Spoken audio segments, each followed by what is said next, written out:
The howling wind carried ice crystals that stung Penelope Turner's cheeks as she urged her exhausted mare across the frozen Montana landscape.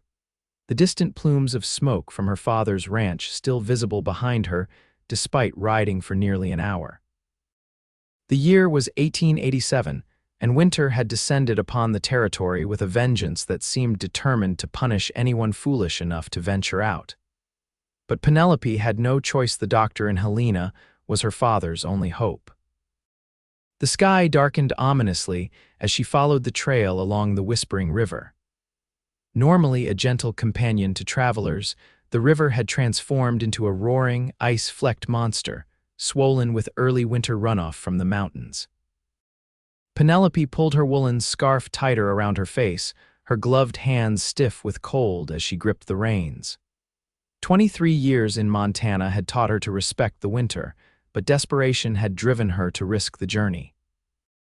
"Just a little further, Maple," she encouraged her horse, patting the mare's neck. The poor creature was struggling against the intensifying snowfall. A sudden crack of thunder startled both horse and rider. Maple reared, and Penelope fought to regain control as the frightened animal danced dangerously close to the river's edge.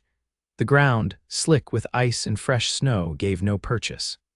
"Whoa, girl, easy now," Penelope called out, but her words were lost in another crash of thunder. Maple panicked, her hooves slipping on the treacherous ground. Penelope felt herself tilting, the world spinning as both she and her mount lost their footing on the riverbank. There was a moment of horrible suspension, and then the shock of the ice-cold water engulfed her. The current immediately seized her, dragging her away from the bank. Her heavy winter clothes, a protection on land, now threatened to pull her under. The frigid water stole her breath and paralyzed her limbs. Through water-blurred eyes, she saw Maple scramble back onto the bank, but Penelope was already being swept downstream, her numbing fingers failing to grasp at passing branches. "Help!" she managed to cry out before a surge of water pushed her under again.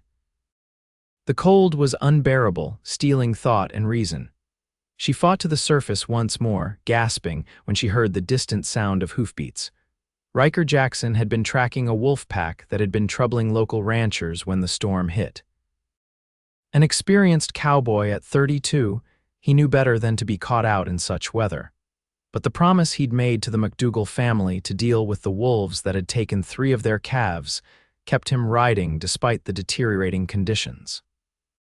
The panicked whinny of a riderless horse caught his attention. He turned his stallion toward the sound and spotted a mare, wet and agitated, at the river's edge. One look at the saddle told him someone was in trouble. Then he heard the cry. Faint but unmistakable someone was in the river. Ryker spurred his horse forward, scanning the churning water.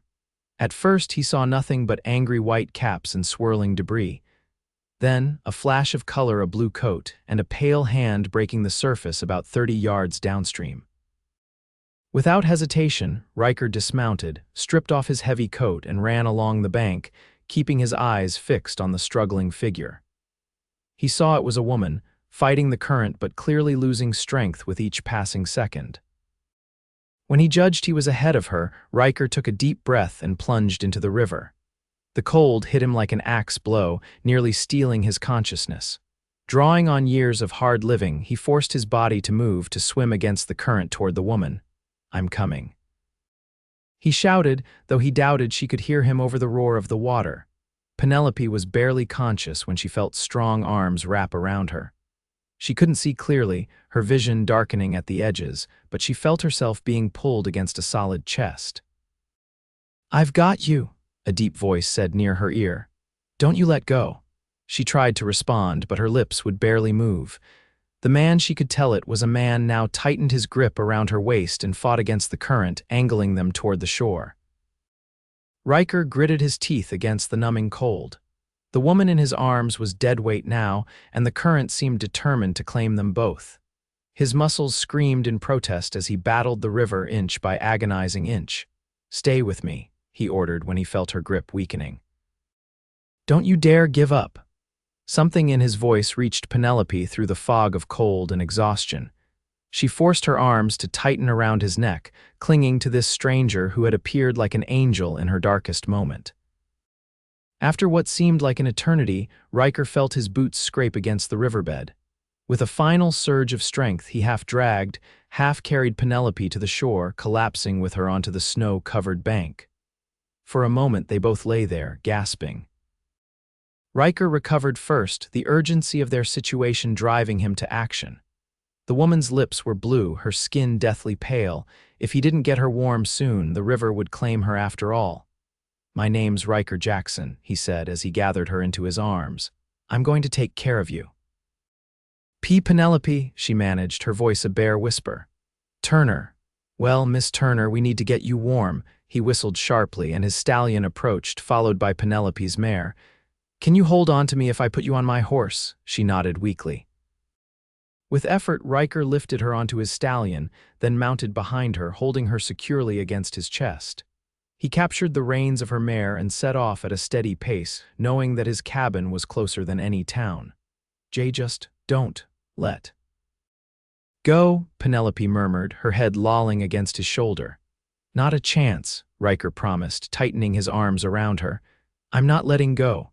The ride to Ryker's cabin seemed endless. The storm intensified, snow falling so thickly that visibility dropped to mere feet.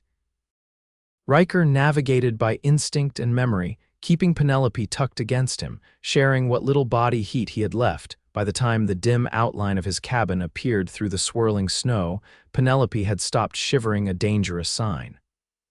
Ryker dismounted quickly, lifting her down with care. He shouldered open the cabin door and carried her inside, kicking it shut behind them. The cabin was cold but mercifully dry. Ryker laid Penelope gently on his bed, then moved with practiced efficiency to light the stove and a lamp. In the yellow lamplight, he could see how pale she was, her dark hair plastered to her face, her clothes frozen stiff in places. "Miss Turner," he said, touching her cheek. "Penelope, can you hear me?" Her eyelids fluttered. "Cold," she whispered, "I know. We need to get you out of these wet clothes." Seeing her eyes widen slightly, he added, "I'll be a gentleman about it, but if we don't get you warm, you'll die." After a moment, she nodded her consent. With careful, respectful movements, Ryker helped her out of her frozen outer garments, wrapping her in blankets as he went. He turned away to offer privacy as she removed her sodden dress, giving her one of his clean flannel shirts to wear. Once she was settled under every blanket he owned, Ryker quickly changed into dry clothes himself, then stoked the fire until the stove glowed red-hot. He made strong coffee and brought a cup to Penelope, supporting her head as she sipped the reviving brew. "Thank you," she said, her voice stronger now. "You saved my life." Ryker nodded, suddenly uncomfortable with gratitude. "Anyone would have done the same." "No," Penelope said with surprising firmness. "Not anyone would dive into a freezing river in a snowstorm." Her blue eyes, clear now, held his. "Why were you there, tracking wolves for the McDougalls?" He shrugged. "Lucky coincidence." "Providence," she corrected, then her eyes widened. "Oh no, my father, I was riding to Helena for the doctor, he's very ill."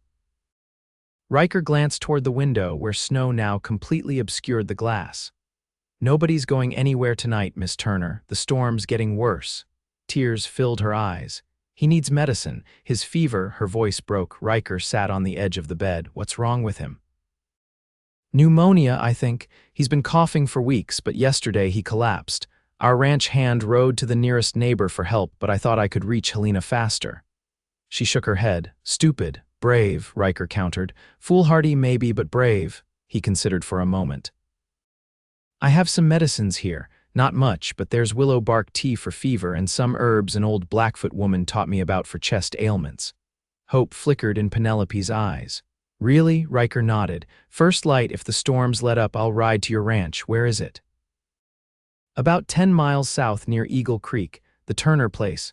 Recognition dawned on Ryker's face. "Joseph Turner's your father?" "Yes, do you know him?" "By reputation. Honest man, good to his workers." Ryker stood. "You should rest. I'll check on the horses, make sure they're sheltered." "Mr. Jackson," Penelope called as he reached the door. "Thank you, truly." Ryker touched the brim of an imaginary hat. "Just Ryker, madam, and you're welcome." Outside, the storm howled, but inside the small cabin, a different kind of warmth began to grow. Penelope woke to the smell of coffee and bacon. For a moment she was disoriented, the unfamiliar ceiling and rough blankets confusing her. Then the memory of the previous day rushed back: the river, the cold, the strong arms that had refused to let her go. She sat up, wincing at the soreness in her muscles. Ryker stood at the stove, his broad back to her as he tended to breakfast. In the morning light filtering through now clear windows, she could see him properly for the first time. He was tall and lean, with the muscled build of a man who worked hard for a living. His dark hair curled slightly at his collar, and when he turned, she saw that his face was handsome in a rugged way, with a strong jaw and eyes the color of a summer storm. "Morning," he said, nodding toward her. Feeling better, Penelope pulled the blankets more securely around herself, suddenly aware that she was wearing only his shirt. "Yes, thank you, the storm passed in the night. Sun's out now, though it's still plenty cold." He brought her a tin mug of coffee. "Storm left about 3 feet of snow, but it'll be passable. I'll head to your father's ranch as soon as you've eaten." "I'm coming with you," Penelope said, taking the coffee gratefully. Ryker frowned. "You nearly died yesterday. You should rest. He's my father." Her tone brooked no argument. After a moment, Ryker nodded. "Your clothes are dry by the stove. I'll give you privacy to dress." He stepped outside, taking his coffee with him. Penelope dressed quickly, grateful that her clothes, while somewhat stiff from their impromptu washing, were at least warm from the stove's heat. Her boots were still damp, but Ryker had stuffed them with rags to help them dry, a thoughtfulness that touched her. When she emerged from the cabin, Ryker was already saddling the horses. Penelope paused, taking in the pristine white landscape. The storm had transformed the world, covering everything in a blanket of snow that sparkled in the morning sun. Despite her worry for her father, she couldn't help but appreciate the beauty. "It's magnificent," she murmured. Ryker glanced at her, then followed her gaze. "I suppose it is." "Never much stopped to notice." "You should. Beautiful things remind us why life is worth the struggle."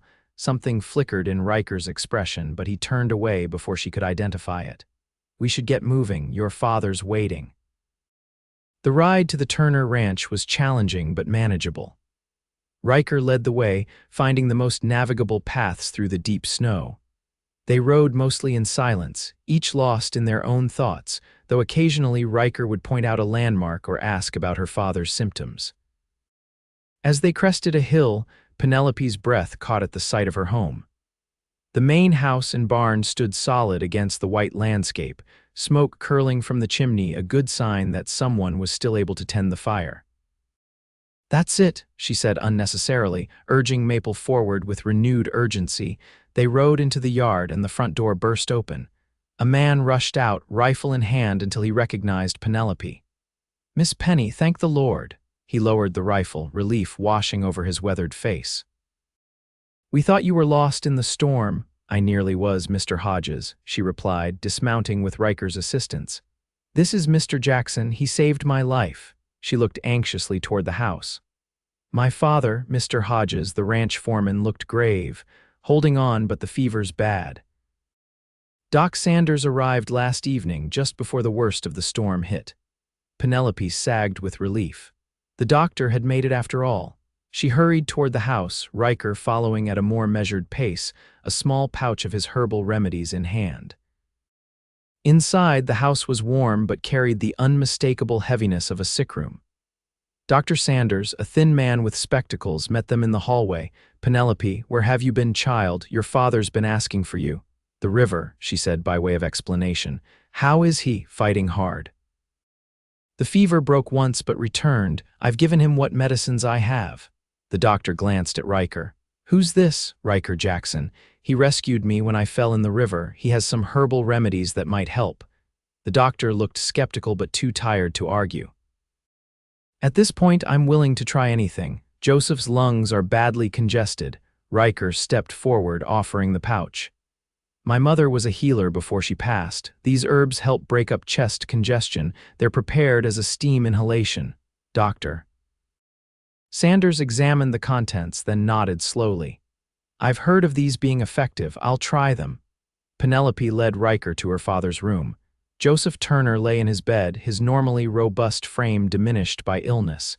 His face was flushed with fever, his breathing labored. He opened his eyes when Penelope approached, relief washing over his features. "Penny," he whispered hoarsely. "My girl, I thought—" "I'm fine, Pa," she assured him, taking his hand. "I'm here now, and I've brought help." For the next several hours, they worked together to care for Joseph.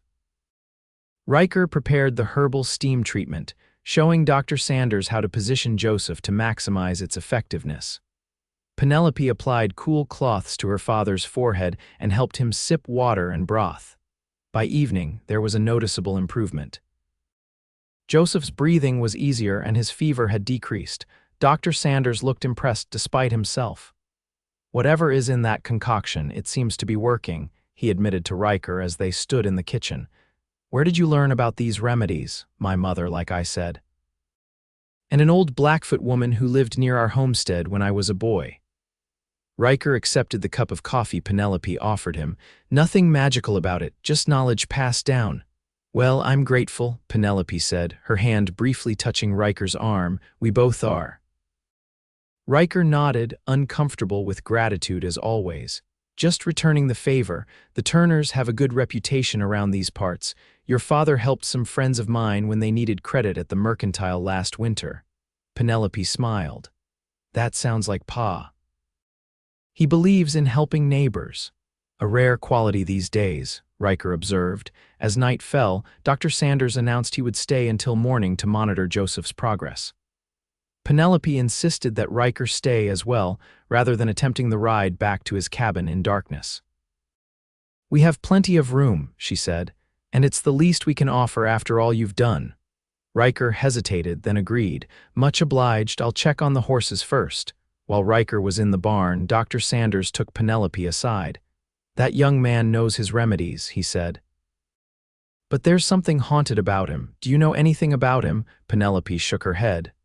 "Only that he was tracking wolves when he found me, and that he didn't hesitate to risk his life to save a stranger."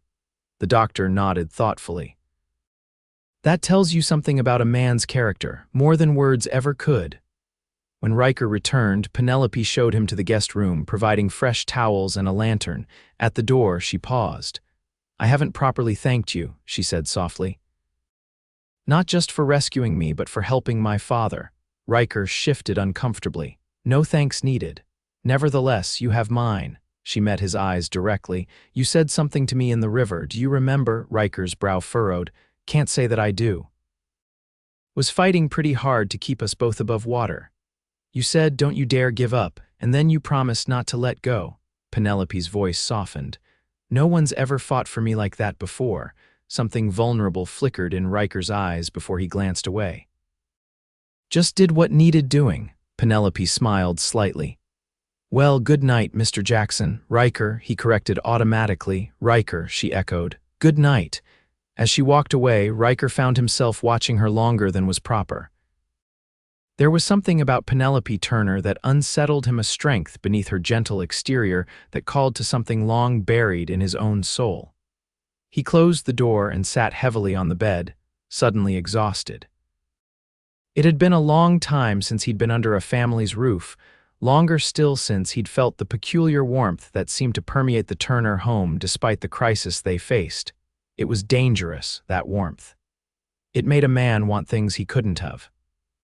Morning brought sunshine streaming through the windows and the welcome sound of Joseph Turner's voice, weak but clear, calling for breakfast. Penelope nearly wept with relief when Dr. Sanders confirmed that the worst had passed. "He'll need rest and care for several weeks," the doctor cautioned. "His lungs are still vulnerable, but I believe he's turned the corner." Penelope embraced the doctor impulsively. "Thank you, and your fee," Dr. Sanders waved her off. "Your father and I will settle accounts when he's back on his feet. We go back a long way, Joseph and I." In the kitchen, Ryker was surprised to find himself enlisted to help with breakfast. He awkwardly cracked eggs into a bowl while Penelope expertly worked the stove. "Not much of a cook," he admitted when he splashed egg onto the counter. Penelope laughed, a sound that seemed to brighten the room. "You dive into frozen rivers and track wolves, but eggs defeat you." "Wolves are more predictable," Ryker said with a straight face that made Penelope laugh again. As they worked side by side, Ryker found himself relaxing in a way he hadn't in years. There was something comforting about the domesticity of the moment, the sizzle of bacon in the pan, the rich aroma of coffee, the way Penelope hummed softly as she worked. Dr. Sanders departed after breakfast, promising to return in a few days. Ryker knew he should leave as well, but found himself inventing reasons to stay, chopping extra firewood, checking on Joseph's condition, repairing a loose board on the porch that no one had mentioned. Joseph, propped up in bed but alert, watched Ryker with knowing eyes when the younger man brought him tea. "So you're the man who saved my penny," he said, his voice still rough but stronger than the day before. "Yes, sir," Ryker replied, standing awkwardly at the bedside. "Sit down, son." "My neck hurts looking up at you." Ryker sat in the chair beside the bed, setting down his hat. "Penny says you knew who I was when she mentioned our ranch," Joseph continued, "but I don't recall meeting you before." "No, sir, but I've heard good things." "You helped the Millers last winter when they were short on cash." Joseph nodded slowly. "Thomas Miller's a good man, just had a run of bad luck." He studied Ryker. "What about you? What's your story?" Ryker shifted uncomfortably. "Not much to tell. I do odd jobs. Track predators for ranchers when needed. Have a small cabin about 10 miles north of here." "Family?" "No, sir, not anymore." Joseph's eyes softened. "That's a lonely way to live, son." Before Ryker could respond, Penelope appeared in the doorway. "Pa, are you interrogating our guest?" she asked, though her smile took any sting from the words. "Just getting acquainted with the man who saved my daughter," Joseph replied. "Seems I owe him a great debt."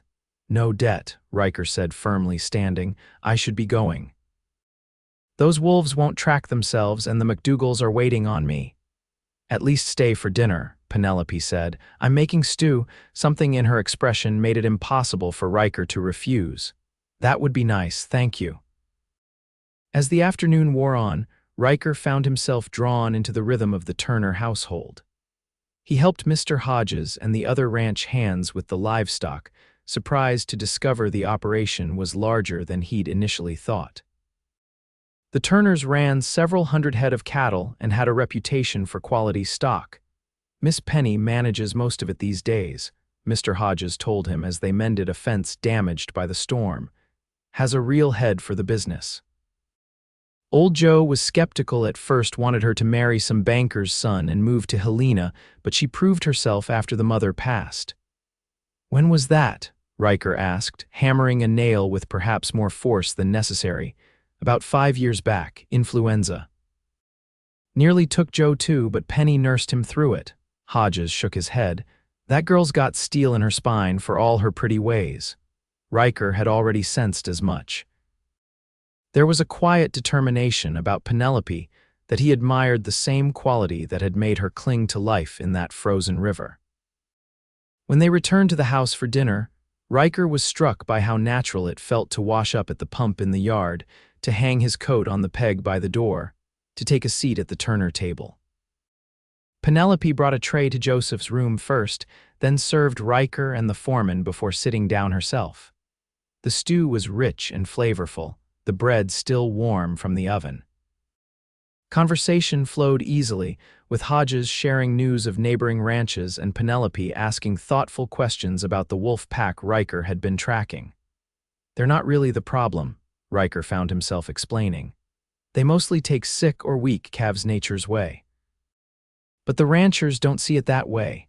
"You sound like you admire them," Penelope observed. Ryker considered. "I respect them. They're survivors. They take care of their own. Like you," she said softly. Ryker looked up, caught by her perceptiveness. Their eyes held for a moment too long before he looked away. After dinner, Ryker helped with the dishes despite Penelope's protests.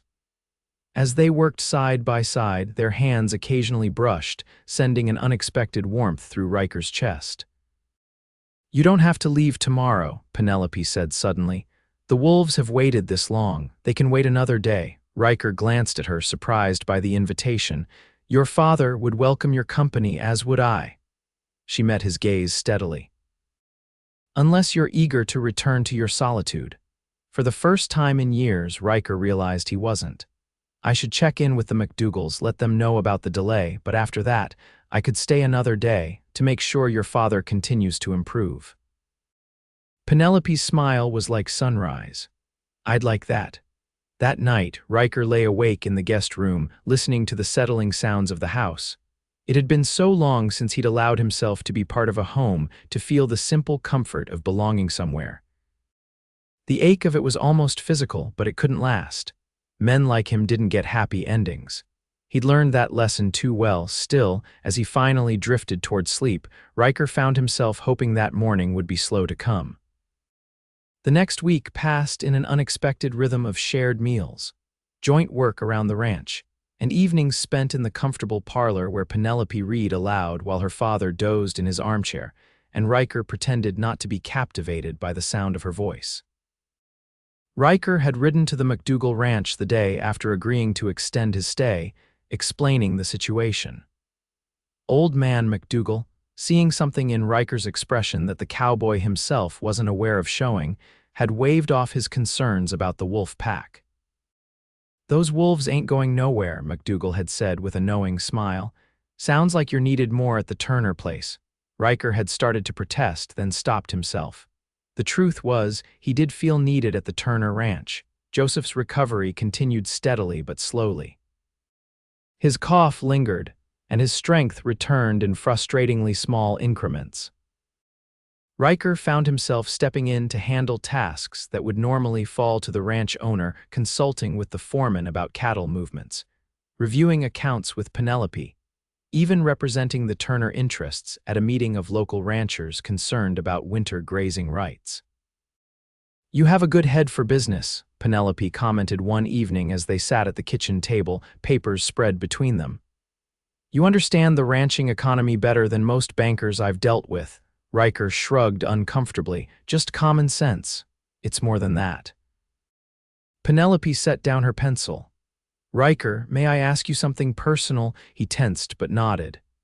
"How did you come to live alone in a cabin, taking odd jobs when you clearly have the intelligence and skills to run your own operation?" The question hit too close to secrets Ryker kept carefully buried. He stood abruptly. "It's getting late. I should check the barn before turning in." He felt Penelope's eyes on him as he left, but she didn't call him back. In the barn, Ryker leaned against his horse's stall, breathing deeply of the familiar sense of hay and leather. He was getting too comfortable here, letting down guards that needed to stay firmly in place. The soft sound of the barn door opening alerted him to Penelope's presence before he saw her. She stood in the doorway, a lantern in her hand, her expression apologetic. "I'm sorry," she said simply. "I shouldn't have pried." Ryker nodded, accepting her apology without speaking. Penelope approached slowly, setting the lantern on a barrel. "We all have parts of ourselves we prefer to keep private. I understand that better than most. Do you?" Ryker couldn't keep the edge from his voice. "Yes," she met his gaze directly. "Do you think I dreamed of spending my life on this ranch? I was studying to be a teacher when my mother died. I had plans, hopes." She shook her head. But life rarely follows the path we expect. The vulnerability in her admission disarmed him. "I had a ranch once," Ryker said, the words emerging before he could stop them. "North of here, near the Canadian border, it was small but good land. My father built it from nothing." Penelope remained silent, giving him space to continue or stop as he chose. "There was trouble with a neighbor, boundary disputes, water rights. It got ugly." Ryker's voice flattened. "One night our barn burned. My father went in to save the horses. He didn't come out." "Oh, Ryker," Penelope's hand touched his arm, warm through his shirt sleeve. "The neighbor claimed it was an accident, a lightning strike. Nobody could prove otherwise." Ryker's jaw tightened. "I wanted to kill him, came close to trying." "What stopped you?" "My mother. She said vengeance would destroy what was left of our family." Ryker looked down at Penelope's hand on his arm, marveling at how small it seemed against his weather-roughened skin. She was right, but I couldn't stay there watching that man prosper on land that should have been ours. So I left, drifted, found I was good at surviving on my own. "And your mother?" "Passed 3 winters ago, influenza like your mother." Ryker swallowed hard. "I was away, tracking a mountain lion that had been taking sheep from a ranch near Bozeman. By the time I got word and returned, she was already gone. Penelope's fingers tightened on his arm. I'm so sorry. Ryker nodded, unable to speak past the unexpected tightness in his throat. Thank you for telling me, she said softly. I know it wasn't easy. In the warm glow of the lantern light, with the quiet sounds of the horses around them, Ryker found himself drawn to Penelope in a way he couldn't resist. She stood so close, her face tilted up to his, compassion in her eyes rather than the pity he dreaded. Before he could think better of it, Ryker bent his head and kissed her. Her lips were soft beneath his, surprised but yielding. For one perfect moment, the years of loneliness fell away, and Ryker felt a connection he'd thought forever beyond his reach. Then reality reasserted itself. He pulled back abruptly, shocked at his own actions. Forgive me, he said roughly. That was inappropriate. Penelope touched her fingers to her lips, her eyes wide. Ryker, please, he interrupted. It won't happen again. I'll be gone tomorrow. He brushed past her, needing to escape before he did something even more foolish.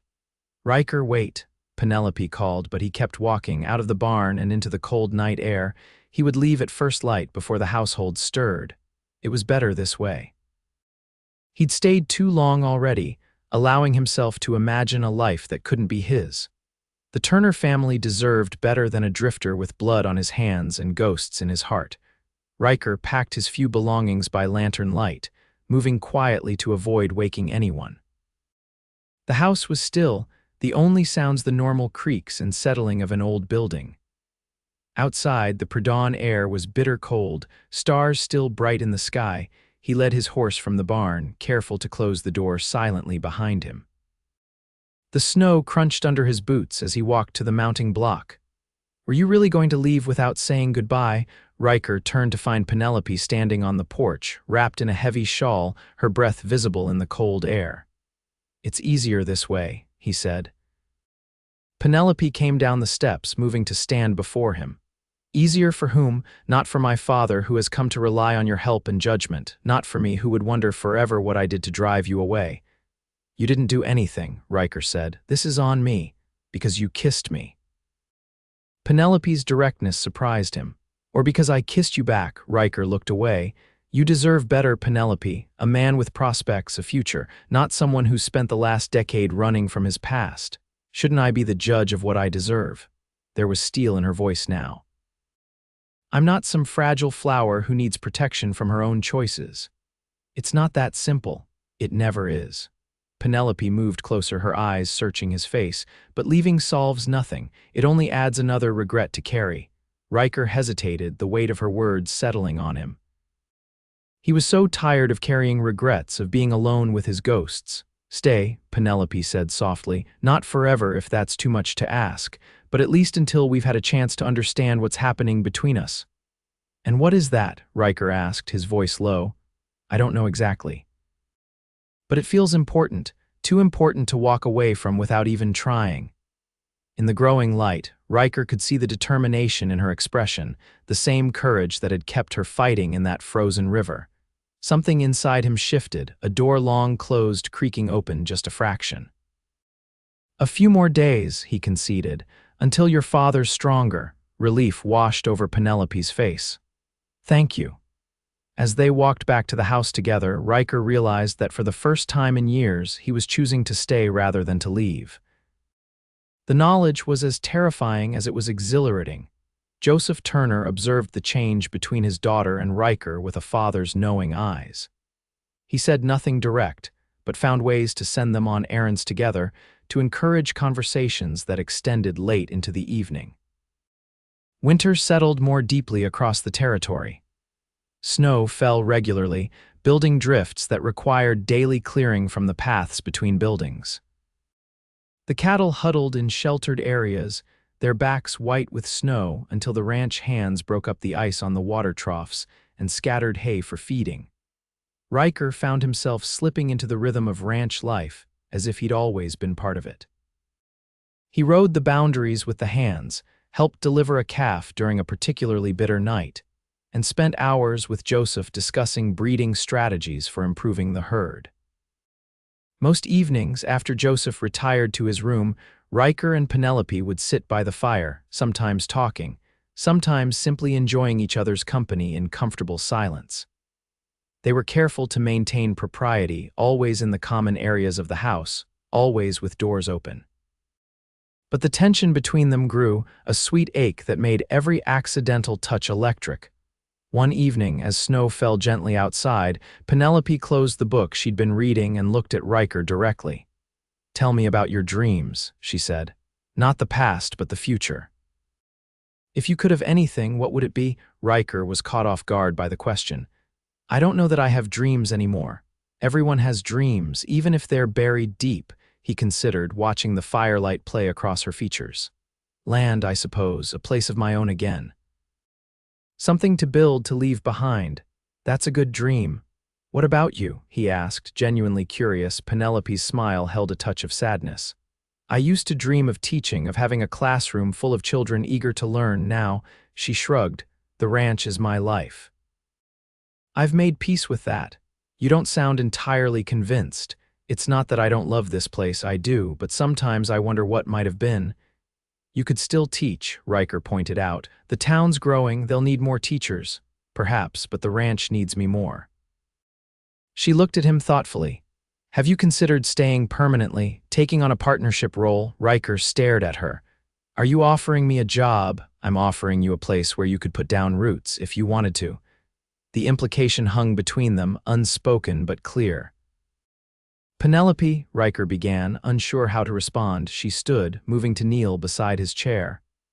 "I know it's forward of me, probably scandalous by proper standards, but life's too short and too precious to waste on what others might think." Ryker's heart pounded as she took his hand in hers. "What exactly are you suggesting?" "That you stay, that we see if what's growing between us could become something permanent." Her eyes held his, unwavering. "That you stop running." For a moment, Ryker couldn't speak, overwhelmed by the gift she was offering and terrified of accepting it. "You don't know everything about me," he said at last. "There are things in my past I know enough," Penelope interrupted. "I know you're honorable, kind, and brave. I know you work harder than any 3 men combined. I know that when you think no one's watching, you're gentle in ways that break my heart." Her voice softened. "And I know that I'm falling in love with you." The words hung in the air between them, impossible to take back. Ryker reached out, touching her cheek with a reverence that surprised them both. "I don't deserve you." "Love isn't about deserving," she whispered. "It's about choosing, and I choose you, Ryker Jackson, if you'll have me." In answer, Ryker leaned forward and kissed her, a kiss so tender it made Penelope's eyes fill with tears. When they parted, he rested his forehead against hers. "I choose you too," he said, his voice rough with emotion. "God help me, but I do." From the doorway came the sound of a throat clearing. They sprang apart to find Joseph standing there, looking both amused and stern. "I may be recovering from pneumonia," he said dryly, "but I'm not dead yet, and this is still my house. Perhaps you two would like to discuss your intentions more formally, in the daylight. With proper distance between you." Despite his embarrassment, Ryker couldn't help but laugh at the mixture of fatherly outrage and obvious approval in Joseph's expression. Penelope covered her face with her hands, but her shoulders shook with suppressed laughter as well. "Yes, sir," Ryker said, standing. "First thing tomorrow, if you're willing to hear me out." Joseph nodded, his eyes twinkling despite his stern expression. "I suppose I can make time between breakfast and checking the ledgers. Now say good night, both of you, separately." As Ryker headed to his room later, he paused at the window, looking out at the snow-covered landscape silvered by moonlight. For the first time in a decade, he felt hope unfolding within him, tentative but real. Perhaps there was a future for him after all, one with Penelope by his side. Spring came late that year, but when it arrived, it transformed the landscape with breathtaking speed. Snow melted into rushing streams, grass emerged vibrant green, and wildflowers carpeted the meadows. The cattle were driven to higher pastures, calves frolicking alongside their mothers. The Turner Ranch hummed with activity as winter projects gave way to spring tasks: fences to mend, fields to plow, buildings to repair after the harsh winter. Ryker, now officially the ranch foreman after Mr. Hodges retired to live with his daughter in Helena, directed the work with quiet authority. His relationship with Penelope had progressed with Joseph's somewhat reluctant blessing. They were officially courting, their engagement expected to be announced at the Founders' Day celebration in June. Ryker still marveled at the turn his life had taken, at the unexpected happiness he'd found when he least expected it, but shadows from the past were not so easily dispelled. The letter arrived on a Tuesday, carried by a rider from town who handed it to Ryker as he worked in the corral. The return address made his blood run cold. Blackwater, Montana, the town nearest his family's former ranch. Ryker waited until he was alone to open it, his fingers clumsy with dread. The message was brief but devastating. Jackson Victor Mercer is dying. Consumption. Before he goes, he wants to see you. Says he has a confession that can't wait. Come or don't makes no difference to me, but thought you should know. Sheriff Ellis Victor Mercer. The man Ryker believed responsible for his father's death, for the loss of his family's ranch. The man he'd nearly killed in a blind rage all those years ago. Ryker crumpled the letter in his fist, his mind racing. What confession could Mercer possibly have, and did he want to hear it? He told no one about the letter, tucking it into his coat pocket and going about his duties with mechanical efficiency. But that night, as he and Penelope walked along the creek that marked the eastern boundary of the ranch, she noticed his distraction. "What's troubling you?" she asked, her hand warm in his. "You've barely said 2 words all evening." Ryker hesitated, then sighed. There could be no secrets between them, not if they were to build a life together. He pulled out the crumpled letter and handed it to her. Penelope read it quickly, her expression growing solemn.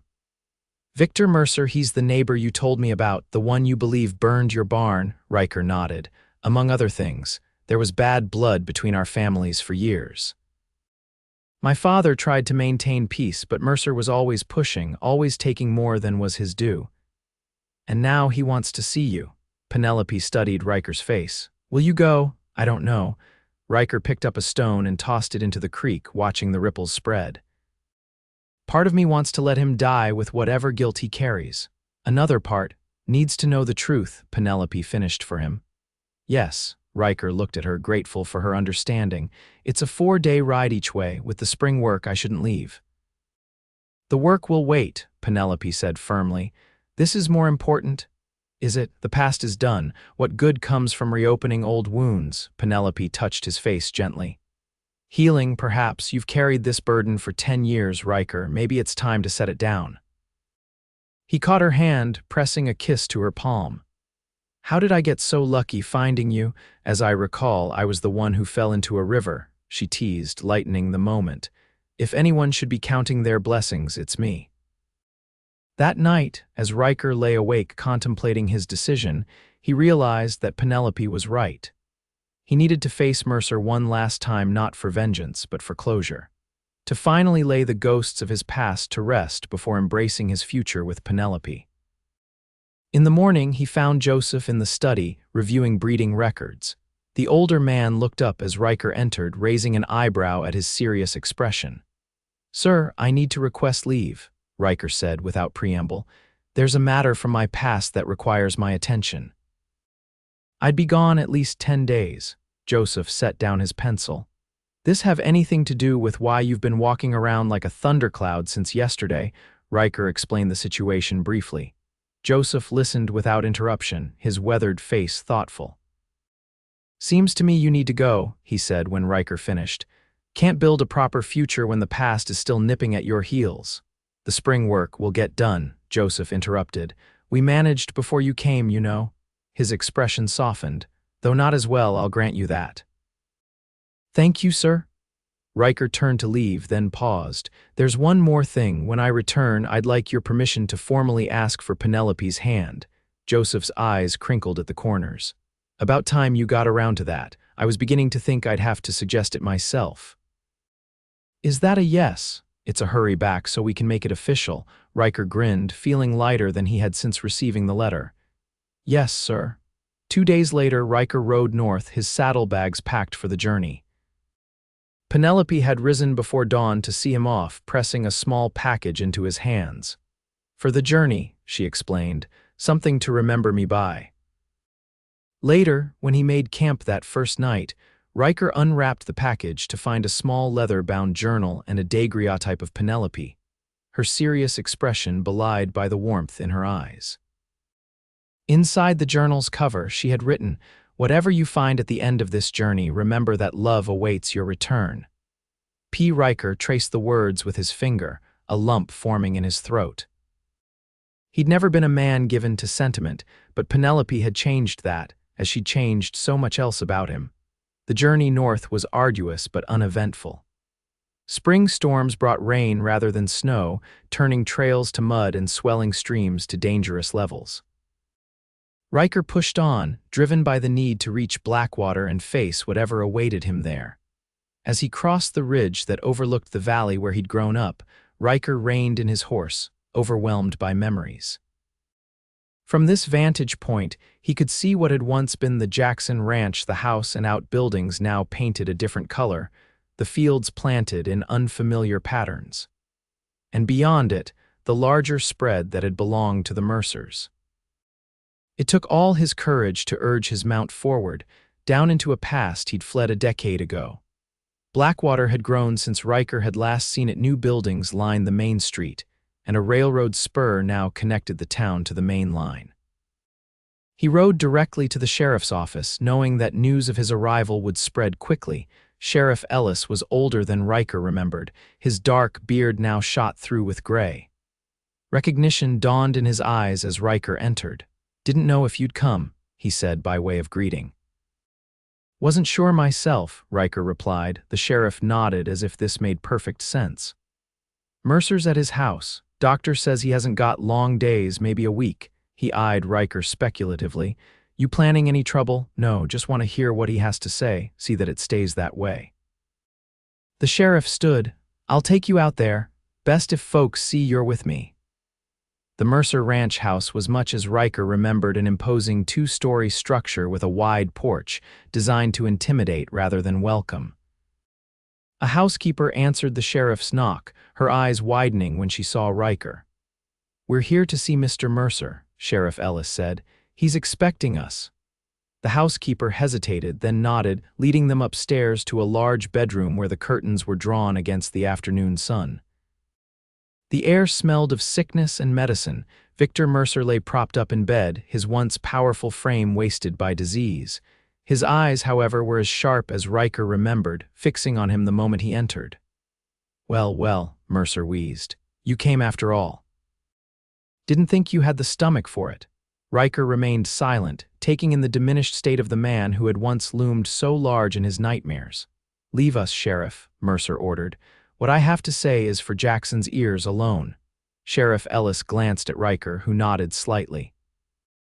"I'll be right outside if needed," the lawman said pointedly before withdrawing. When the door closed, Mercer gestured to a chair beside the bed. "Sit. No sense looming over a dying man." Ryker sat stiffly, his hat in his hands. "Your letter said you had something to confess." Mercer's laugh turned into a racking cough. When it subsided, he wiped his mouth with a handkerchief already stained with blood. "Always direct, like your father." He studied Ryker's face. "You look like him, you know, same stubborn jaw." "Mr. Mercer, I'm dying," Mercer interrupted. "So I'll speak my piece in my own time." He shifted in the bed, wincing. "I didn't start the fire that killed your father." Ryker stared at him, disbelief warring with a decade of certainty. "What? I wanted your land, that's true enough. Tried to run you off, made your lives miserable when I could." Mercer's gaze didn't waver. "But I didn't burn your barn." "Then who did?" "My son." Mercer closed his eyes briefly. "Thomas, he was drunk, angry about some imagined slight, took it upon himself to teach you Jacksons a lesson." His voice roughened. "Never meant for anyone to die, just wanted to scare you." Ryker's hands tightened on his hat. "And you protected him. Let my family lose everything while you covered up his crime." "He was my son," as if this explained everything. Perhaps to Mercer it did. Where is he now? "Dead, killed in a saloon brawl but 3 years ago." Mercer's mouth twisted in what might have been grief or bitterness. Seems fitting somehow. He took your father, God took my son. Ryker sat in stunned silence, the ground shifting beneath the foundation of hatred he'd built his adult life upon. Not Mercer, but his son. And not even intentional murder, but a drunken act of malice gone horribly wrong. Why tell me now? He finally asked.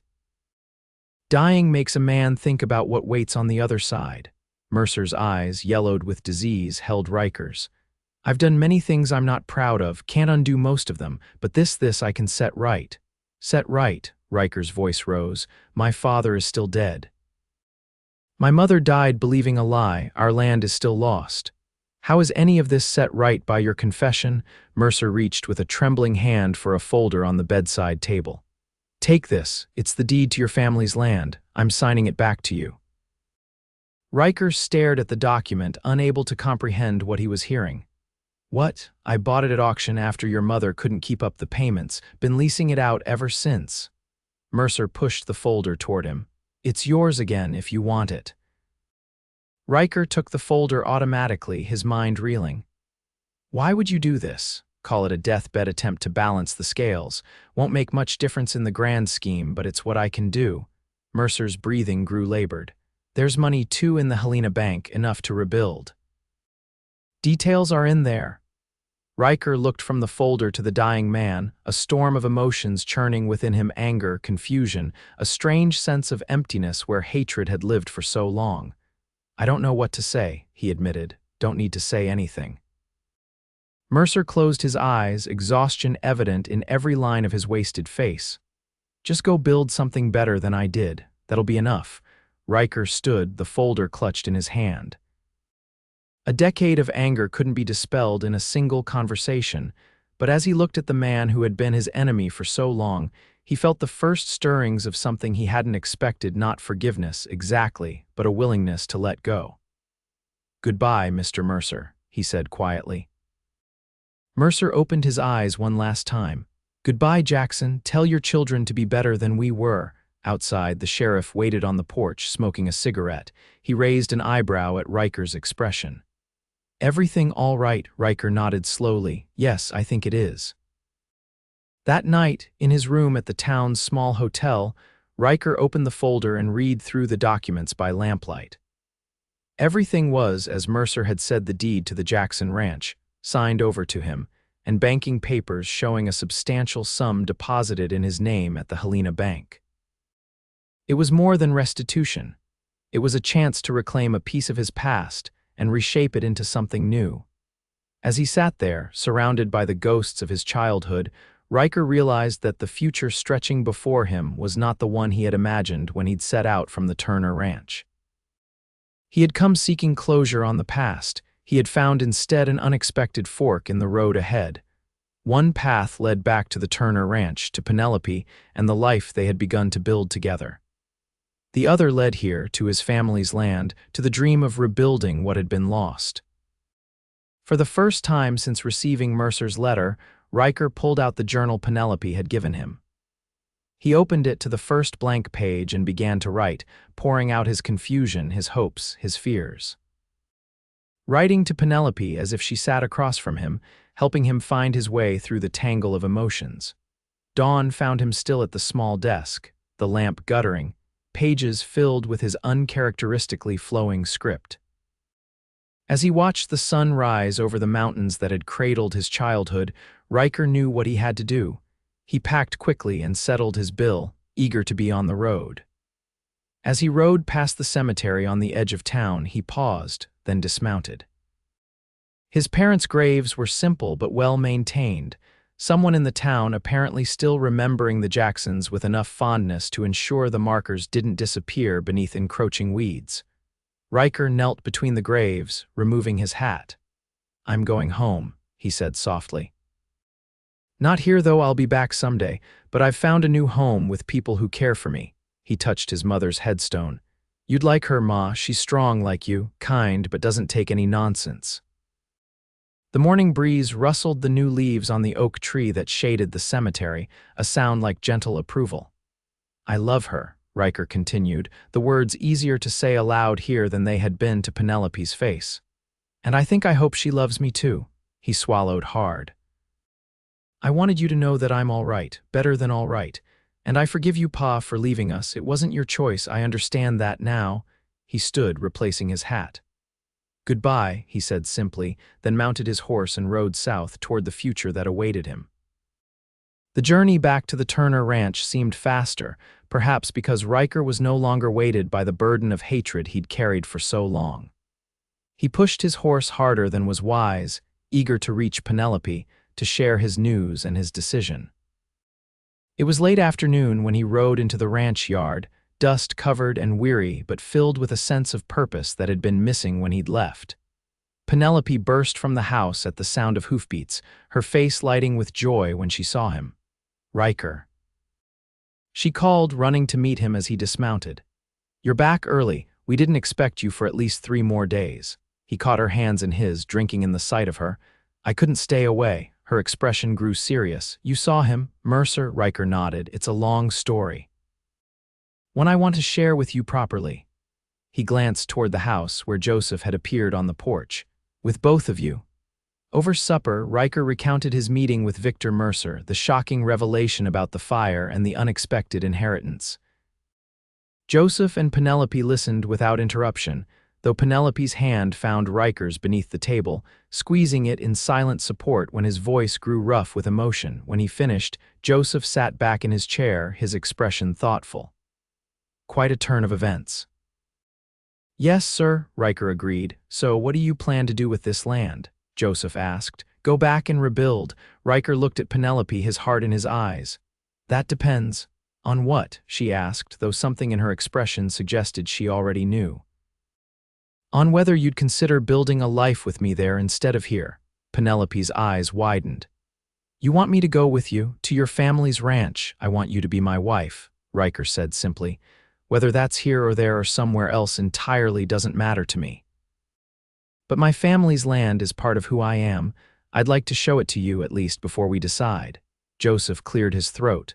"Seems to me you're putting the cart before the horse, young man. Have you actually proposed to my daughter yet?" Ryker flushed. "No, sir. I was hoping to have your blessing first." A smile broke across Joseph's weathered face.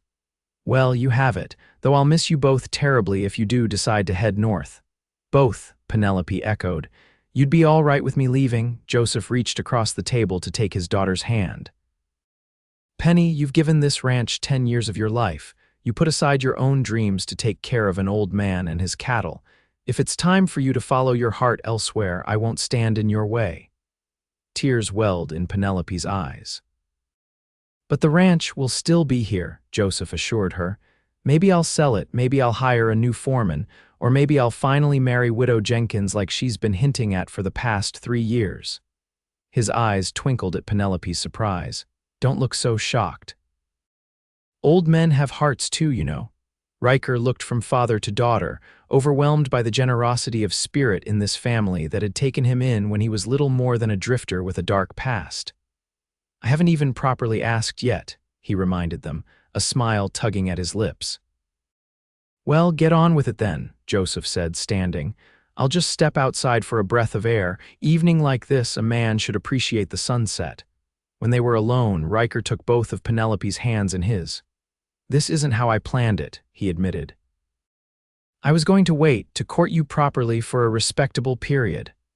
"We're long past respectable," Penelope teased, reminding him of the kisses they'd shared when they thought no one was looking. Ryker laughed, then sobered. "Penelope Turner, I love you. You saved me in ways that have nothing to do with rivers and everything to do with showing me that life could be good again.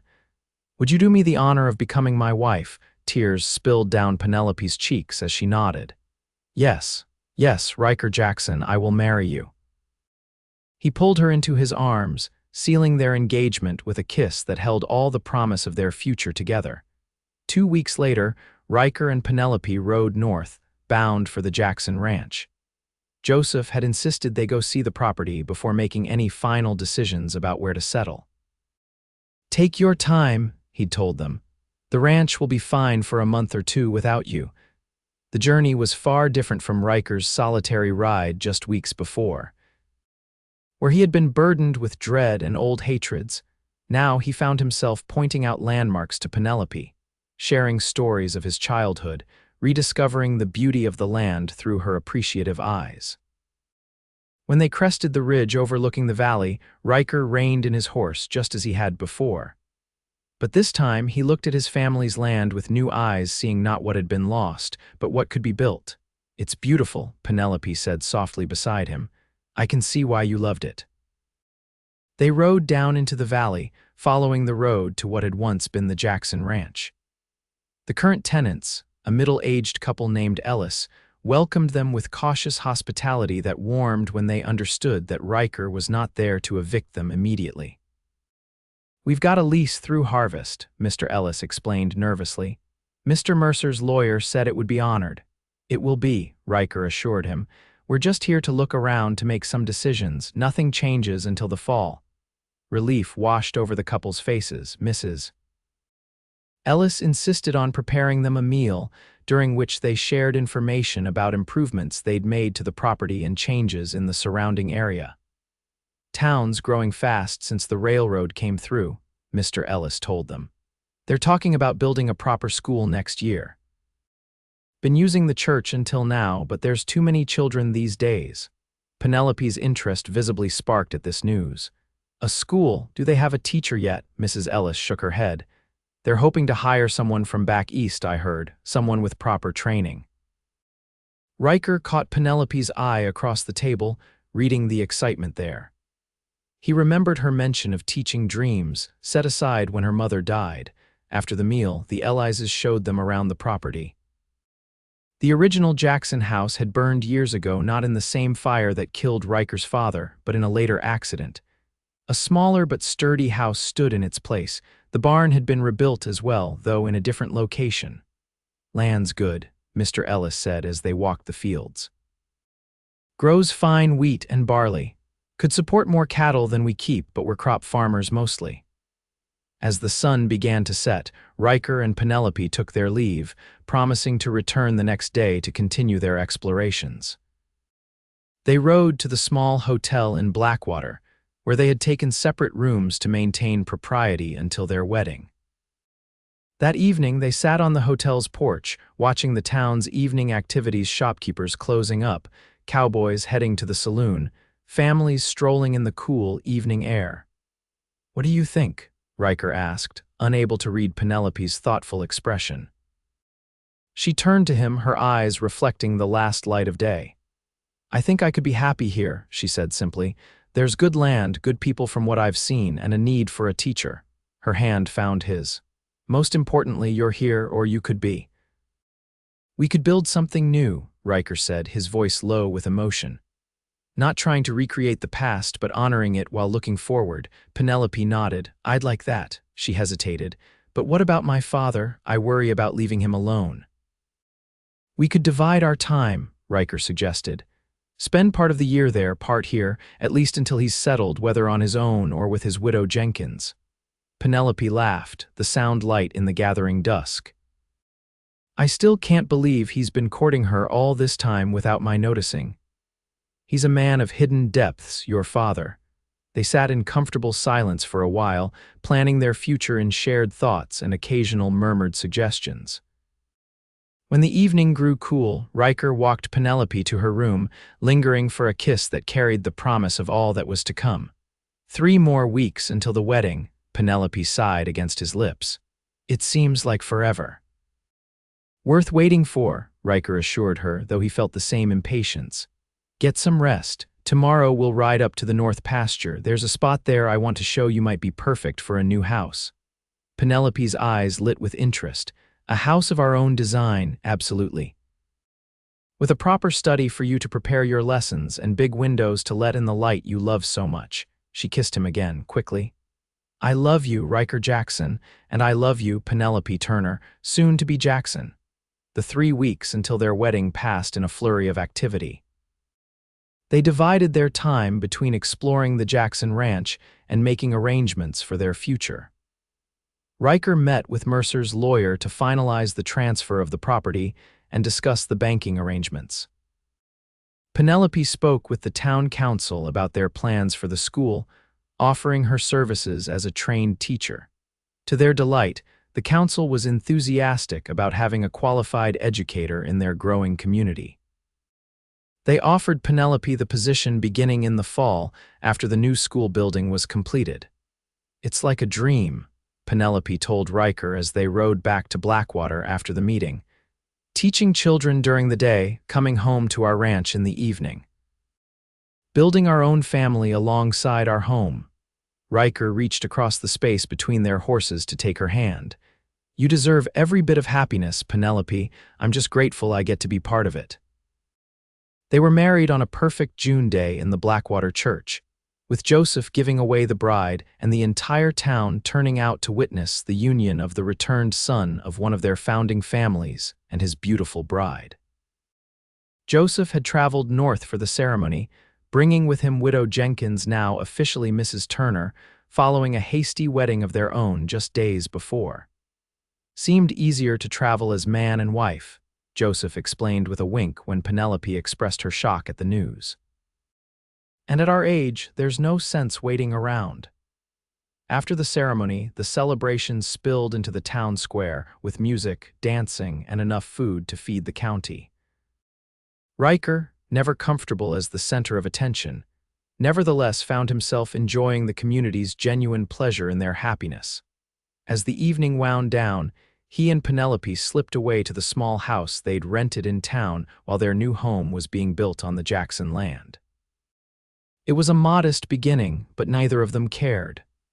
They had each other, their dreams, and a future as bright as the stars that watched over them that night. 5 years later, Ryker stood on the porch of their home, watching as Penelope walked up from the schoolhouse with their 3-year-old daughter, Clara, skipping beside her and their infant son, Joseph, cradled in her arms.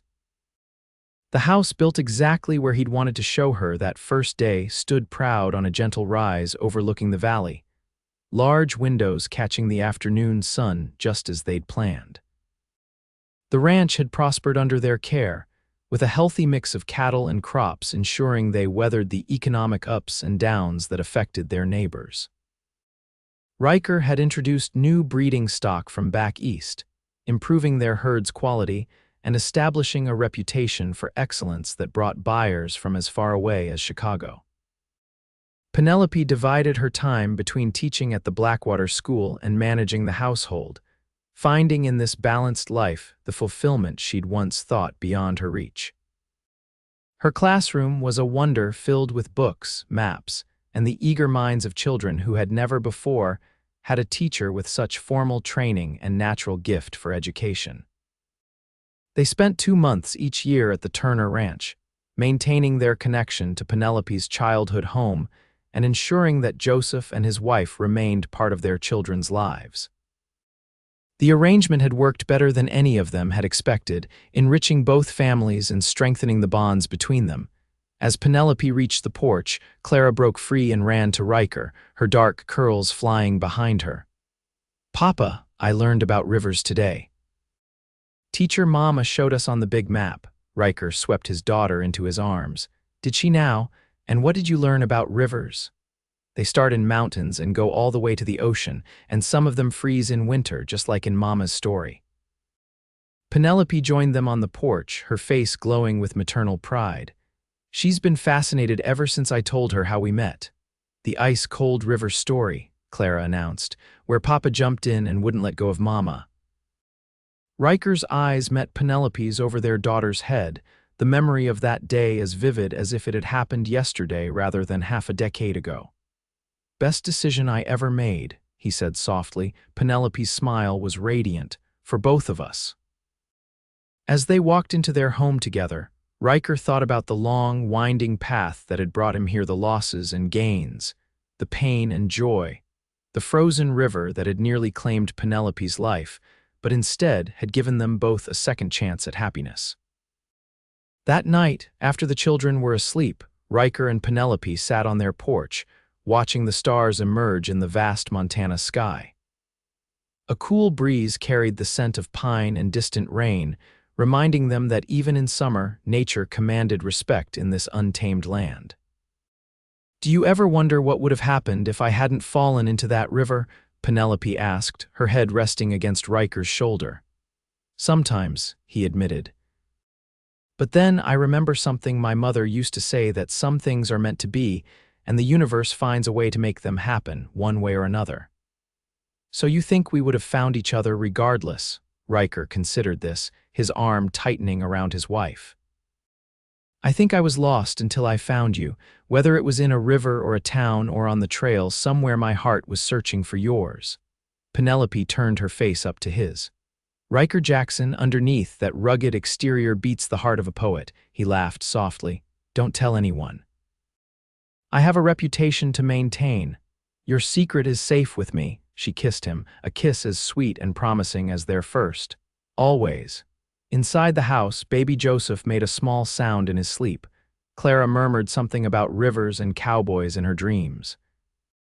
And outside, the Montana night wrapped itself around the home they had built together, a home founded on courage, second chances, and a love that had begun in the icy waters of a winter river, where a cowboy had dove in and refused to let go.